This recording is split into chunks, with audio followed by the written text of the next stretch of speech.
Bom dia, igreja. A paz do Senhor, amém? Relacionamentos intencionais. Ainda estamos degustando ainda esse tema, entendendo e pedindo ao Senhor que aqueça o nosso coração a cada minuto, a cada segundo, com essa verdade que vem do coração dele para nós. Igreja foi feita para isso, para bons relacionamentos, para relacionamentos saudáveis, para relacionamentos gostosos. Mas igreja é uma casa, é uma família.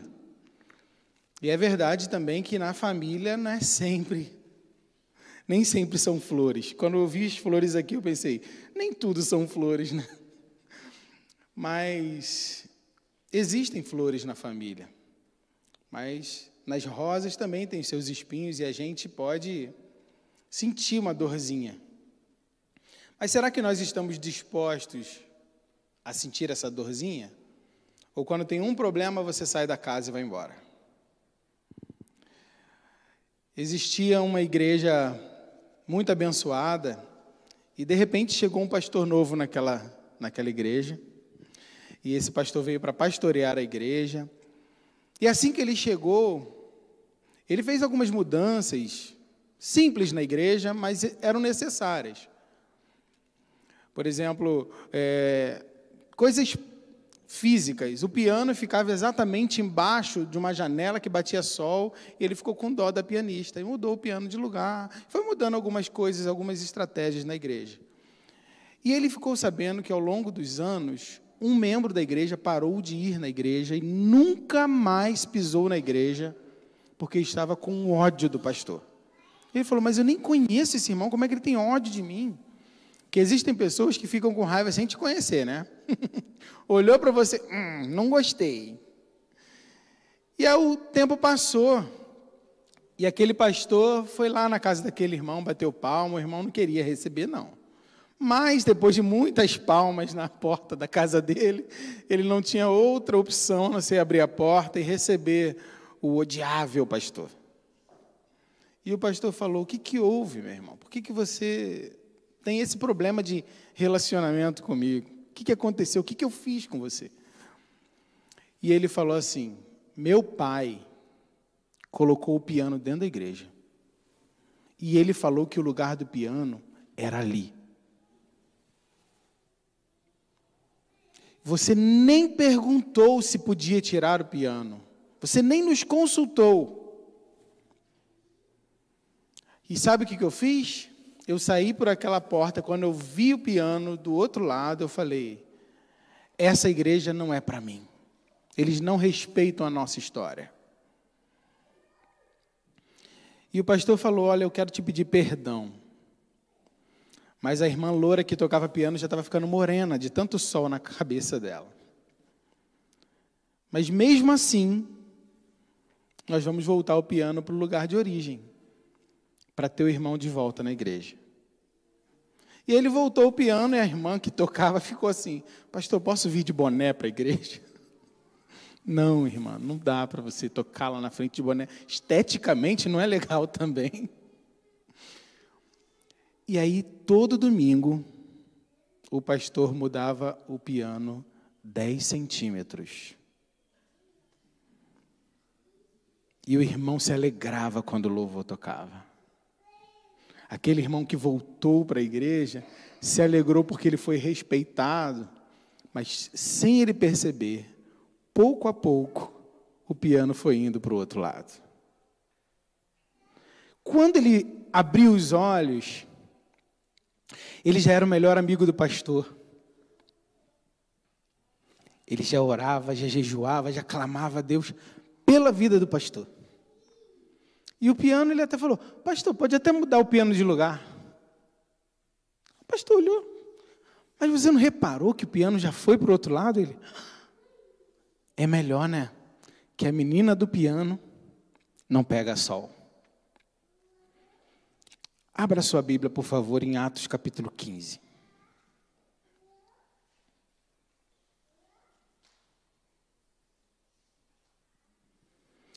Atos capítulo 15, a partir do verso 36. Eu vou ler na versão NVI, Os irmãos podem me acompanhar.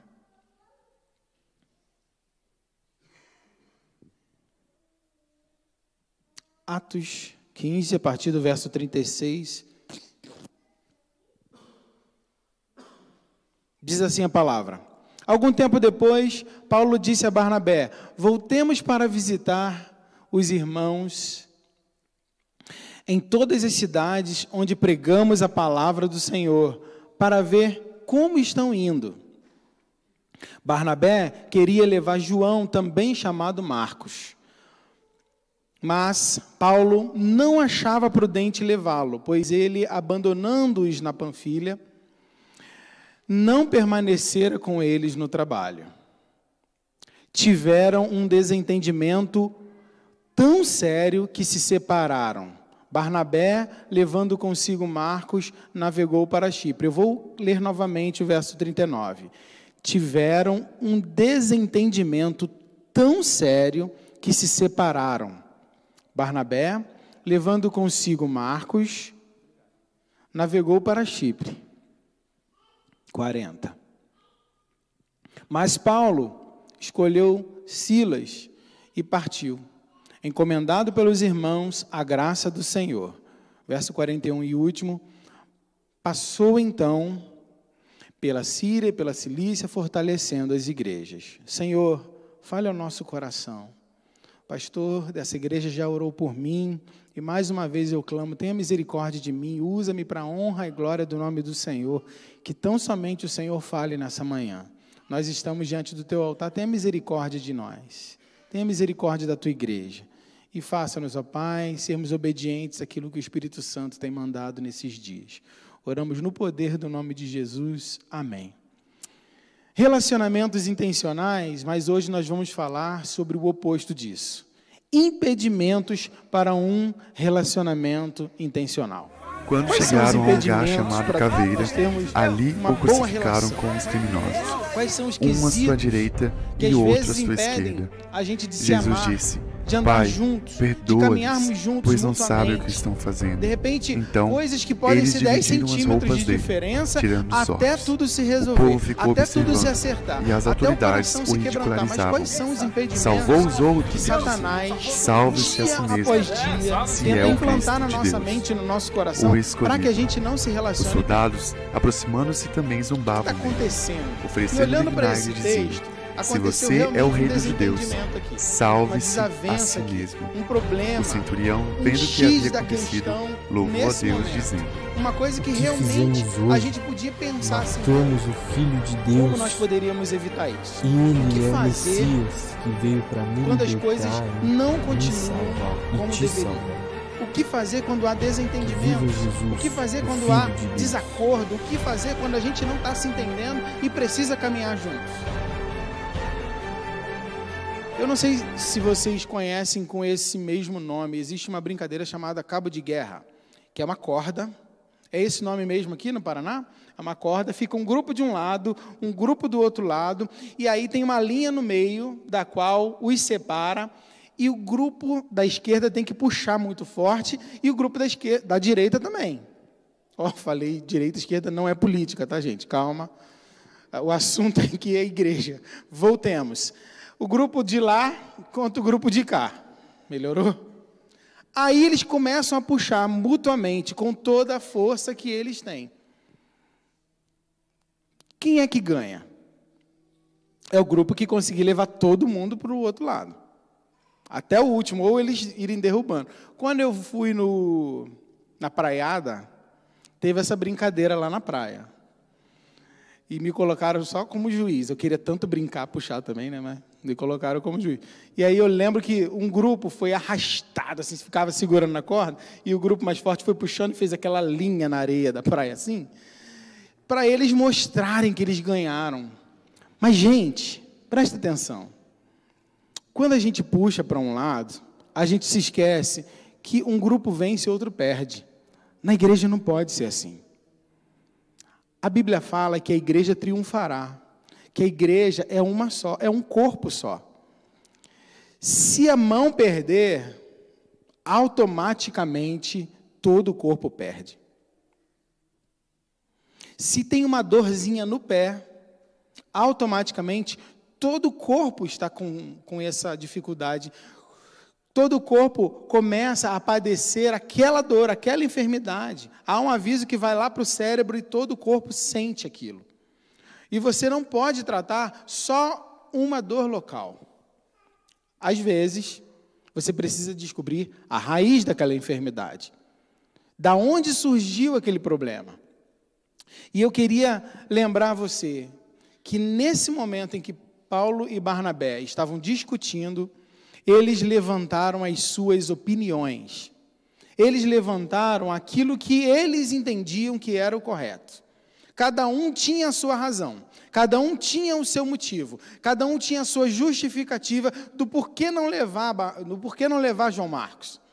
Ah, mas a gente viajou uma vez, uma viagem missionária muito séria, da qual a gente precisava de um evangelista muito abençoado, e a gente chamou aquele seminarista, João Marcos, e ele não deu conta do recado. Na metade do caminho ele, foi embora. Agora você quer levá-lo novamente nessa viagem. Aí Barnabé falava, mas pensa, cara, todo mundo pode ser restaurado. Eu preciso dele porque a forma como ele prega tem tudo a ver com o lugar onde nós vamos. E eu preciso do estilo da pregação dele, do jeito dele falar, para a gente alcançar aquela comunidade. Ah, mas ele não vai aguentar, disse Paulo. Ele não aguenta a pressão. E cada um tinha a sua justificativa. E diz a Bíblia, que esse texto que nós acabamos de ler, que a briga foi tão séria, que o desentendimento foi tão grave, que aconteceu com essa dupla de missionários abençoados? Eles se separaram.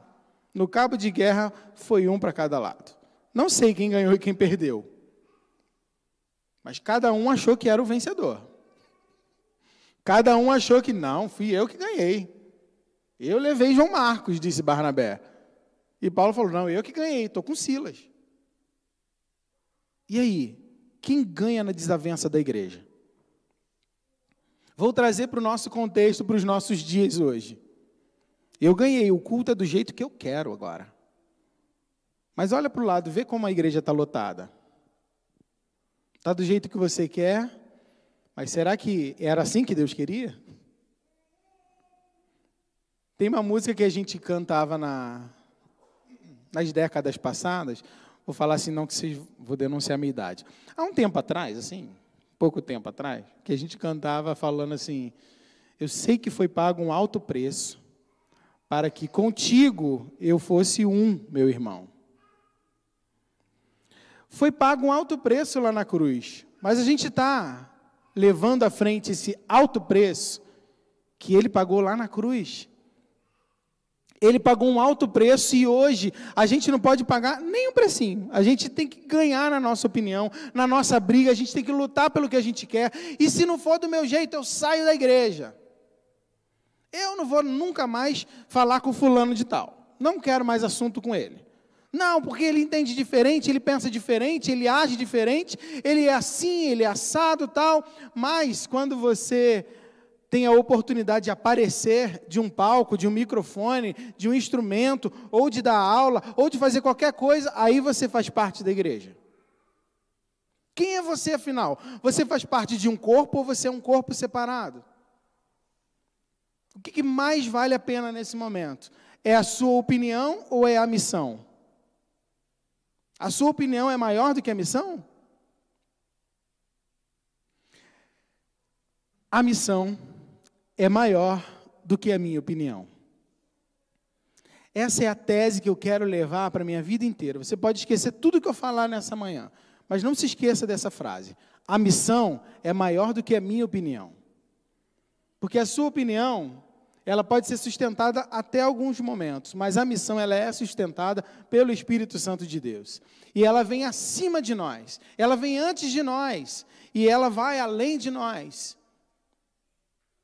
Olha, a missão existe com a gente ou sem a gente, mas a sua opinião só existe com você. O que vale a pena de verdade? É aquela velha frase, né? Eu prefiro ter razão do que brigar. Tá bom, você está certo. E o que nós levamos disso tudo? Eu queria destacar aqui 3 verdades rapidamente com os irmãos, para nós caminharmos juntos aqui. O que pode ser um empecilho para relacionamentos intencionais? O que pode ser um empecilho para relacionamentos intencionais? Eu quero destacar uma verdade. Primeiro, zelo pela obra acima da vontade de Deus. Zelo pela obra acima da vontade de Deus. Como assim? Mas não é bacana eu ser zeloso? Sim, você tem que ser zeloso, mas você precisa ouvir qual é a vontade de Deus. Em que momento Paulo e Barnabé mostram nesse texto que eles se ajoelharam, oraram, ou na época eles faziam isso, lançaram sortes, fizeram um momento de jejum e oração, perguntando se era para levar João Marcos ou não. Nesse texto não relata. Só relata que houve um desentendimento. Eles se desentenderam, mas eles não oraram, não clamaram, não consultaram ao Senhor. Justo esses homens que antes alguém consultou ao Senhor por eles. Está lá em Atos capítulo 13, no verso 2. Falou assim, ó: separai-me agora Barnabé e Saulo. Foi o Espírito Santo que falou isso. Separai-me agora Barnabé e Saulo para a missão a qual tenho chamado. Atos 13, verso 2. Por que eles não lembraram que o Espírito Santo falou isso? Sabe por quê? Porque a igreja, antes de enviá-lo, está lá no texto: enquanto serviam, adoravam e jejuavam ao Senhor. Assim eles ouviram a voz de Deus. Eles primeiro serviam, adoravam e jejuavam ao Senhor e perguntaram: Senhor, quem nós vamos enviar? E o Espírito Santo revelou para eles: Paulo, no caso era Saulo, e Barnabé. Eles participaram disso no passado. Sabiam que não existe uma missão sem serviço, jejum e oração. Se você acha que é fácil levar um ministério, é porque talvez você esteja só sentado no banco, com os braços cruzados, opinando: eu gosto disso, eu gosto daquilo, eu acho que é assim, eu acho que é assado. O pastor é muito isso. O outro pastor também é muito aquilo. O outro pregador também é meio que assim. Ok, Espírito Santo, a gente vai te obedecer e fazer o que você quer. Ok, irmãozinho, que sabe todas as coisas. Mas você já, por acaso, fez isso que eles fizeram? Serviam, adoravam e jejuavam. Assim que eles obtiveram a resposta de quem enviar. Mas Paulo e Silas não estavam nessa. Eles estavam gritando pelo zelo. É zelo, por isso que eu não quero levar. É zelo, por isso que eu quero levar. Cada um tinha o seu zelo, cada um tinha a sua palavra ali forte. Mas, meus irmãos, prestem atenção, o zelo não pode ser confundido com o ego. Muitas vezes nós chamamos de zelo aquilo que é meu ego, aquilo que é o meu querer, aquilo que é a minha vontade, e está completamente desligada da palavra de Deus. É porque você pensa assim, é porque você viu um texto isolado assim, é porque você só entende um versículo assim, e você quer fazer toda a sua teologia e construção de igreja em cima de um versículo só, sem se ligar no contexto que está ali. Deus quer te usar, mas antes de ter muito zelo pela obra, busque a face do Senhor, busque a presença do Senhor, porque é lá que você vai saber até onde vai o seu zelo e até onde começa o seu ego. O que pode ser um empecilho para relacionamentos intencionais? Dentro do zelo ainda, teve um fato bíblico, lá em Filipenses capítulo 4, no verso 2.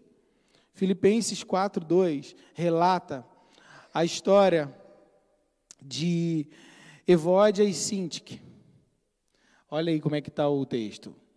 O que eu rogo a Evódia e também a Sintique é que vivam em harmonia no Senhor. O verso 3 diz assim: sim, e peço a você, leal companheiro de jugo, que as ajude, pois lutaram ao meu lado na causa do Evangelho com Clemente e os demais cooperadores. Os seus nomes estão no livro da vida. Estudiosos e teólogos afirmam que Evódia e Sintique eram duas irmãs crentes, bênçãos, duas mulheres de Deus que tinham desentendimento. Que num dado momento, lá na missão, se desentenderam. Olha de novo aí, duas irmãs, lá que eu tinha lido em Atos, eram dois homens. E aqui, duas irmãs. Para as mulheres não falarem, nossa, só fala de homem, né? Ó, estudiosos afirmam que eram duas mulheres que cooperaram no passado, que foram grandes bênçãos e agora estavam divididas. E Paulo falou assim, eu rogo que vocês se entendam logo. Eu rogo para que vocês entrem num acordo. Sabe por que ele está falando isso? Porque a missão era muito maior do que a opinião das duas. O zelo pela presença de Deus ali, pela obra de Deus que estava feita, era muito maior do que a opinião das duas. Então, irmãs, ele falando para ela, irmãs, se entendam. Cheguem logo a um consenso para que a gente caminhe. Para que o nome do Senhor seja exaltado e glorificado. Quais são os empecilhos? O que são empecilhos? Eu quero destacar a segunda verdade. Julgamentos sem o juiz. Julgamentos sem o juiz. Aqui tinham dois homens julgando, Paulo e Barnabé. Ele é isso, cada um ali, de repente, quando João Marcos chegou com a malinha dele, todo feliz da vida, falou, opa, mais uma viagem missionária para a história, que bênção, vamos lá, vamos orar, vamos abençoar aquela nação. Paulo falou, você não vai. E Barnabé, ele vai. Ele falou, não vai, e vai. Imagina ele com a mala, vou ou não vou, vou ou não vou. E aí? Subo num barco desse, como é que vai ser o esquema?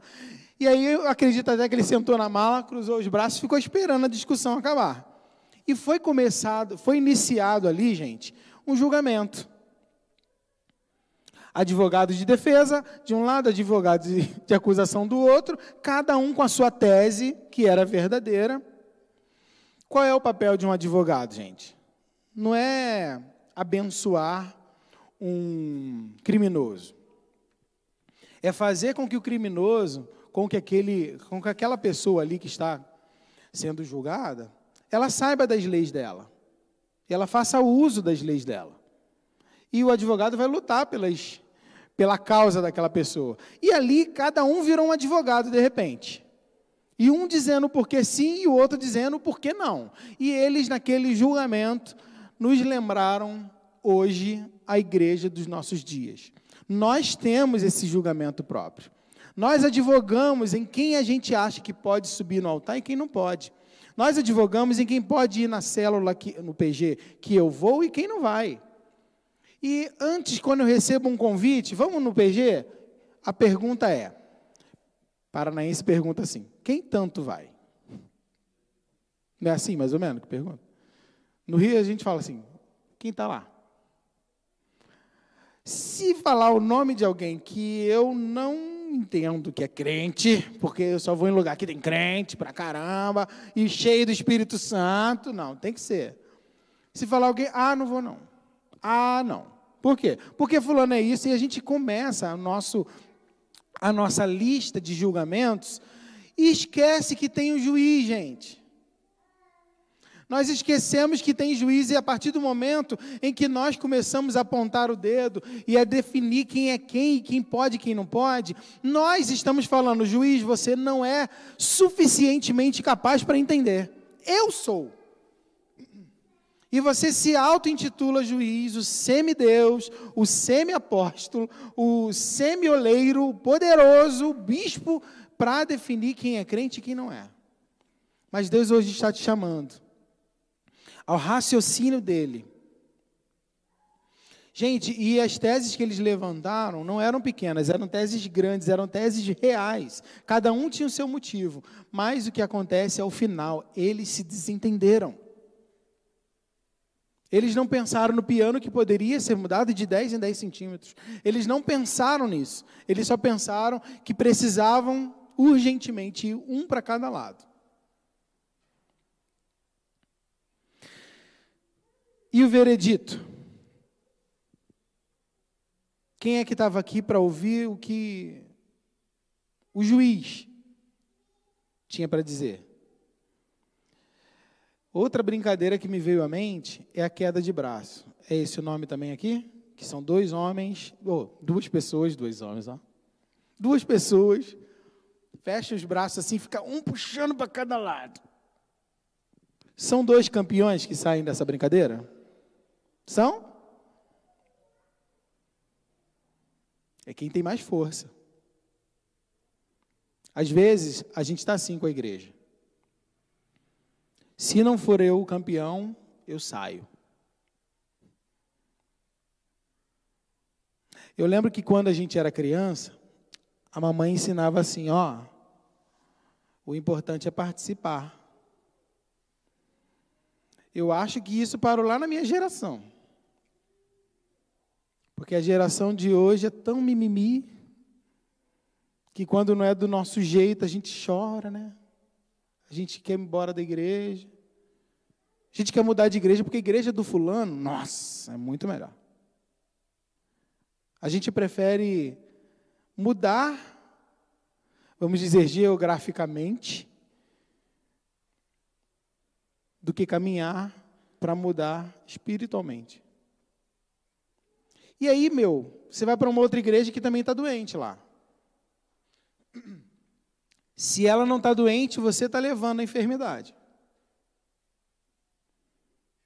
Então, antes de você ir, seja curado aqui. Porque aqui é lugar de cura. Aqui é lugar de restauração. Aqui é lugar de transformação. Olha, meus irmãos, eu estou aqui há 2, quase 3 meses, ou 3 meses mais ou menos, e eu não conheço os irmãos. De verdade. Eu não sei as histórias, não sei os nomes também, não me exijam de mim, né?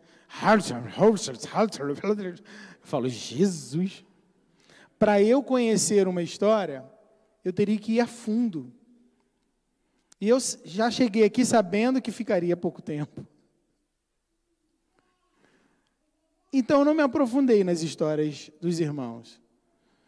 Não sei quem são os vilões e quem são os mocinhos dessa casa. Se é que podemos dizer assim, que eu acredito, em nome de Jesus, que todos são filhos de Deus, independente da nossa diferença de relacionamentos e caráter. Mas se alguma coisa foi falada aqui, que encaixou com o que você está pensando e está vivendo, foi o Espírito Santo que revelou. Eu não conheço os irmãos.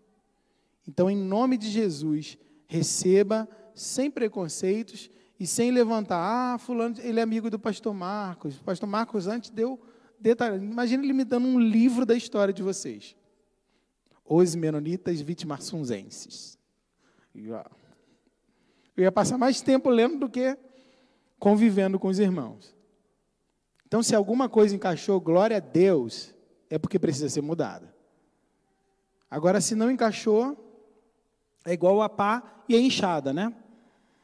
Tem a pá, aqui tem muita gente do campo, vai me entender.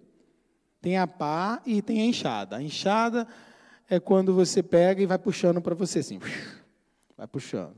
Agora, a pá é quando você pega e fala assim, isso aqui vale para o irmão, esse aqui é do irmão. Nossa, se o irmão fulano estivesse aqui. Mas pega a enxada e fala, ai Deus, muito obrigado, fui eu que vim no culto, e o Senhor queria falar comigo, transforma a minha vida, Deus. É isso, usa a enxada aí. Porque Deus não manda recado, tá? Se Ele quisesse falar com o irmão, Ele traria o irmão aqui hoje. Terceiro e último, o que pode ser empecilho para relacionamentos intencionais? Orgulho altivo. Primeiro, nós falamos zelo.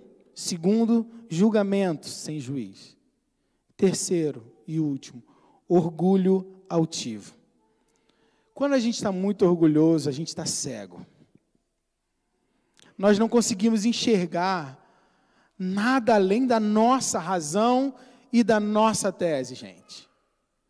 Nosso orgulho está tão cheio, cheio, cheio, e a gente está se enchendo cada vez mais. Você já percebeu uma pessoa quando ela tem algum problema de relacionamento com alguém na igreja, num grupo, está lá no grupo dos jovens, tal, de repente se desentendeu, ela nunca vai procurar alguém forte na fé para conversar? Ela procura alguém que também está fraco, que também está magoado, que também está entristecido. E ali eles juntam a sessão dos magoadinhos. Eu não estou debochando, eu estou falando que é uma verdade. A sessão dos magoadinhos, e ali eles começam, tal. Satanás, ele cria muito esse aspecto, de unir o fraco com o fraco, para que aqueles fracos ali tenham a razão de ser, o orgulho cheio, ao ponto de falar assim, não tem jeito para a gente ir nessa igreja, não tem espaço para a gente nessa igreja. E aí começa o povo a querer não vir mais na igreja, nos cultos, e falar assim, para que eu vou na igreja? Não preciso de ir na igreja. Fulano está lá e peca mais do que eu, então é melhor não ir. Para que isso? Então Deus está trabalhando no seu coração para você entender que mesmo com as suas dificuldades, o Senhor quer falar com você. Mesmo com a sua fraqueza, venha, trabalhe, arregace a manga.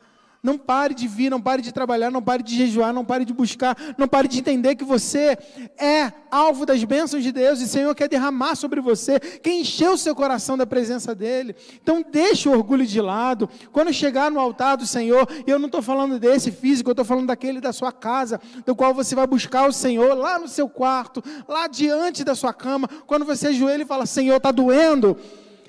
Não fique falando na sua oração mal do irmão, fale, Senhor, o meu coração está doente, eu preciso de restauração, eu quero voltar para o teu altar, eu quero voltar ao primeiro amor, eu quero voltar na época em que eu orava, e eu sentia a tua presença, eu quero voltar da época em que eu chorava diante do Senhor, e eu chorava até pelos pecados dos outros. Agora, eu só estou olhando a vida alheia e não consigo reconstruir meu altar contigo. Então o orgulho nos impede de ver isso, e queria destacar uma coisa que Paulo fez, que mostra para a gente que ele foi restaurado do orgulho dele. João Marcos era o cara que fez com que ele e Barnabé tivessem um grande desentendimento. Mas numa das cartas paulinas ele demonstra que ele engoliu o orgulho dele, e que ele entendeu que aquele homem estava pronto para o ministério. Lá no texto, quero que você, juntamente conosco, 2 Timóteo, capítulo 4, verso 11. 2 Timóteo 4, 11. Tem uma frase que eu acho linda, emocionante. Olha só o que Paulo fala, só Lucas está comigo, traga Marcos com você, traga Marcos com você, traga Marcos com você, porque ele me é útil para o ministério, porque ele me é útil para o ministério. Quem foi o causador da desavença entre Paulo e Barnabé? Marcos. E olha quem ele agora chama para o ministério. Traga Marcos com você, porque ele me é útil para o ministério. Tem um momento, gente, que quando a gente está diante de Deus, que quando a gente se quebranta e fala assim, Senhor, me mostra, onde está o meu erro? Ele quebranta ao ponto de você falar, eu preciso restaurar alguns relacionamentos que eu quebrei. Eu preciso rever algumas questões que eu deixei lá para trás. Às vezes, quando você se desentende com alguma pessoa, você fala assim, eu até falo com fulano, mas nunca mais ela vai ter a oportunidade de fazer aquilo de novo. Sabe o que você está falando? Que você fechou o ciclo para essa pessoa. Ela nunca mais vai ter a oportunidade nem de pedir perdão e nem você de pedir perdão a ela. Porque quem disse que você está certo? Só você, só o seu orgulho, só a sua altivez. Então é hora de você reintegrar para a sua vida, e por que não para o ministério, aqueles que você condenou ao inferno, porque não eram parecidinhos com você. Você parou para pensar que quando Jesus morreu na cruz, Ele não estava pensando só em uma pessoa, mas ele estava pensando em você como um todo, como um corpo. Você já parou para pensar que Jesus restaurou a vida da igreja através do sangue dele? Olha só que poderoso. Jesus nos trouxe aqui nessa manhã, hoje, para fazer você relembrar que tem alguma pessoa que você não perdoou ainda. Jesus nos trouxe aqui nessa manhã para abrir a sua mente e te fazer recuperar uma aliança que você tinha perdido. Para você olhar para aquilo que era como uma porcelana e que quebrou e você falou, nunca mais vai ser igual. Deus está falando, realmente não vai ser igual. Porque quando eu entro, eu faço muito melhor. Deixa Deus curar o teu coração. Você já parou para pensar que Deus quer muito mais do que pessoas nessa igreja, mas Ele quer relacionamentos intencionais? Que cada pessoa que vier, que entrar por aquela porta, tenha realmente cura em cada coração que ela encontrar. Deus quer curar a sua vida. E eu quero concluir essa palavra dizendo que a gente olha tanto para o nosso orgulho e a gente dá uma maquiada, dá uma disfarçada. Você não é capaz de falar assim, eu sou orgulhoso, sim. Você fala assim, orgulho não, zelo. Eu sou zeloso. Então continua maquiando aí. Continua escondendo para você mesmo o que você está fazendo com você. E vai permanecer a igreja assim. Cheia de pequenas feridas nos cantos.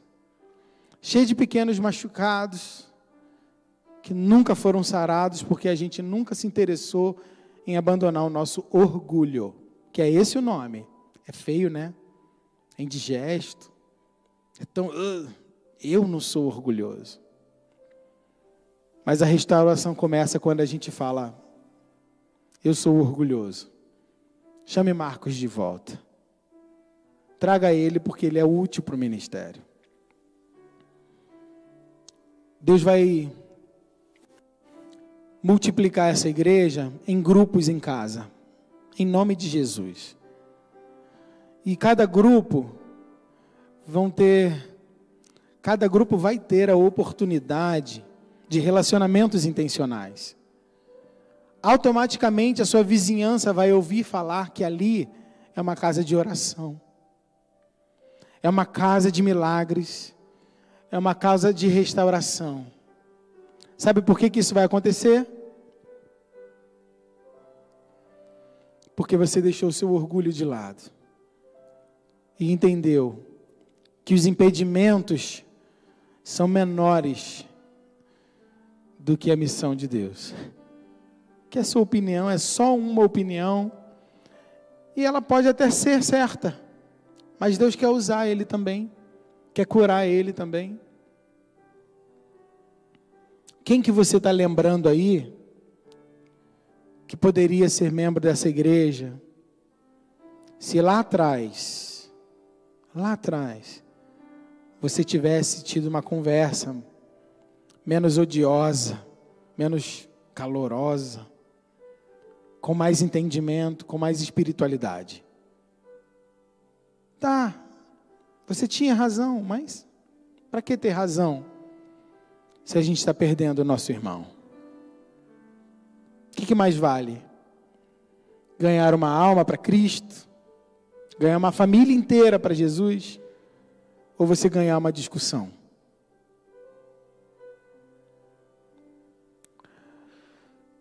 É verdade que nessa história que eu acabei de ler, eles não se dividiram, eles se multiplicaram. Cada um foi para um lado, mas pregou o evangelho. Mas não é isso que está acontecendo com a gente. A gente para de vir e começa a falar mal da igreja. Começa a dizer, Nem quero mais ler Bíblia. Não quero mais saber nada que está ali. Porque fulano que prega, não sei o que. Assim como o profeta foi chamado para descer à casa do oleiro, para que toda uma nação fosse restaurada, ele precisava ver o barro sendo amassado, o vaso virando barro de novo, cheio de água, e ser mexido, e passar uma faca ali para tirar as impurezas. Ele precisou passar por aquela casa do oleiro, para que toda a nação fosse abençoada. Deus hoje está te chamando para descer a casa do oleiro, para que não haja mais impedimentos nesse lugar. Talvez o problema que você está vendo no outro é uma pedrinha que Deus quer tirar, que está dentro de você. Deus quer falar com você. Por favor, abaixe sua cabeça, feche seus olhos. Enquanto você está com os olhos fechados, eu quero falar com você. E aí? Vale a pena ficar distante do altar quando se há coisas para restaurar? Deus quer te convidar nessa manhã para você ser santo e não para você ter razão. Porque quando você entende que as suas razões não se sustentam por elas, você ganha muitas pessoas para Cristo. Chegou a hora de você entender que os homens e as mulheres da terra não podem mais impedir o crescimento da igreja e nem os relacionamentos na igreja. Chegou a hora de você entregar seu coração nas mãos de Deus e dizer: Senhor, me usa para a sua honra e glória. E é a sua vontade e não a minha, é a sua opinião e não a minha. É a sua ideia, Senhor, e não a minha. Quero orar por você agora. Se em algum momento essa palavra tocou no seu coração, você entendeu alguma coisa que precisava de oração nessa manhã, eu quero orar por você. E eu sei que é muito difícil para você se posicionar diante de uma igreja inteira. Mas você não está se posicionando publicamente, você está se posicionando diante do Senhor Jesus.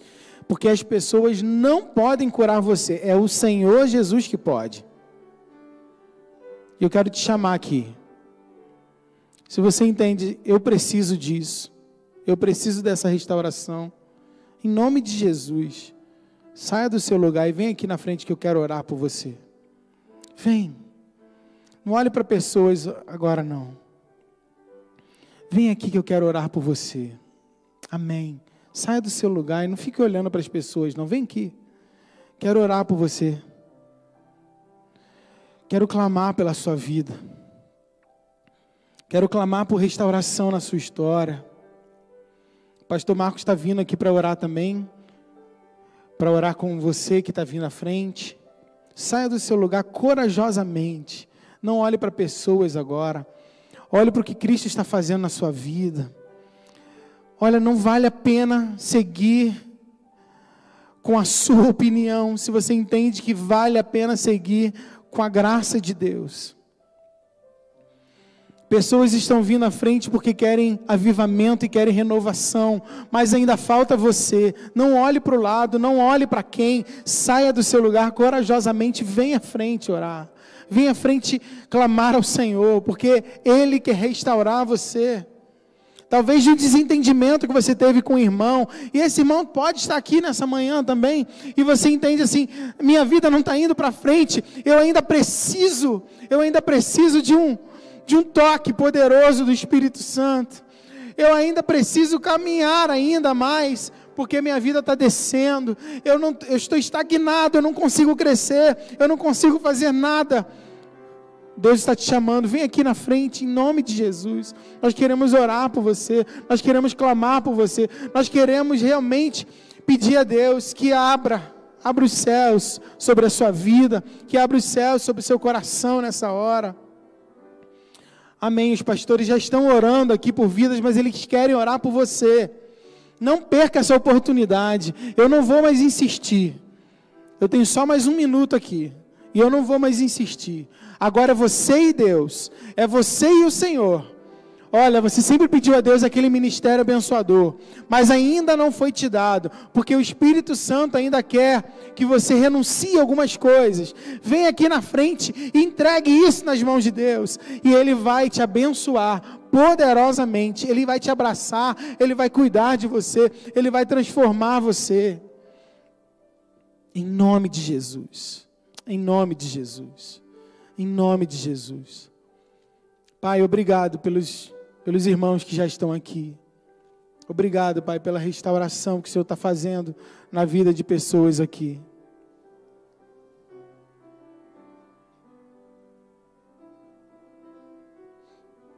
Nós vamos cantar ao Senhor agora, nós vamos clamar ao Senhor agora, através de uma canção. Eu quero chamar você para ficar em pé nesse momento, diante do altar do Senhor. Vamos cantar essa música que é a nossa oração. Pagaremos o preço de sermos um só coração no Senhor.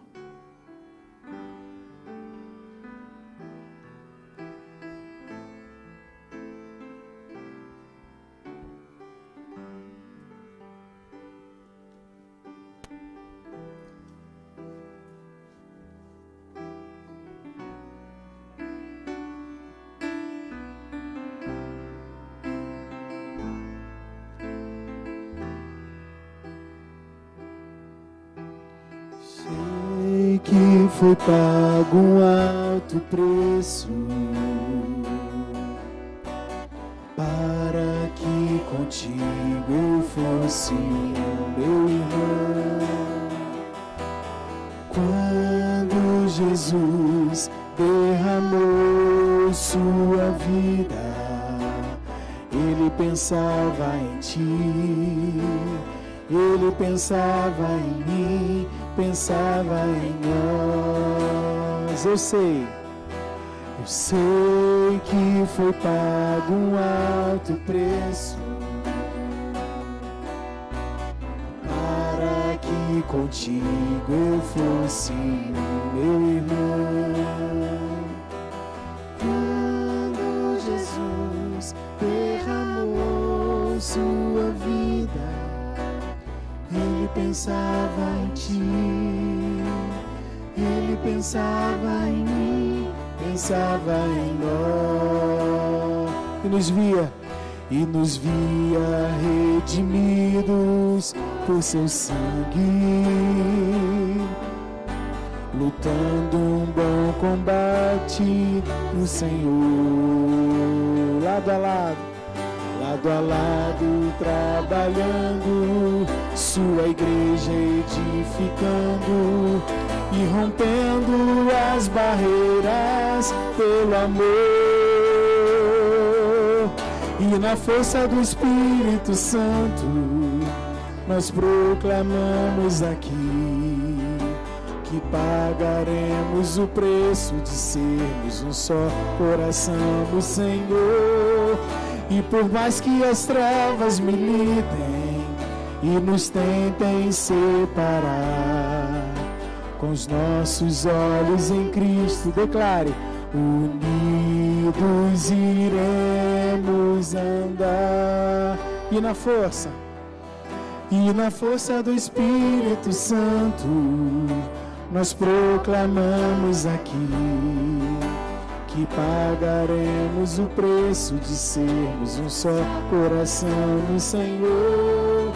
E por mais que as trevas militem e nos tentem separar, com os nossos olhos em Cristo Jesus, unidos iremos andar.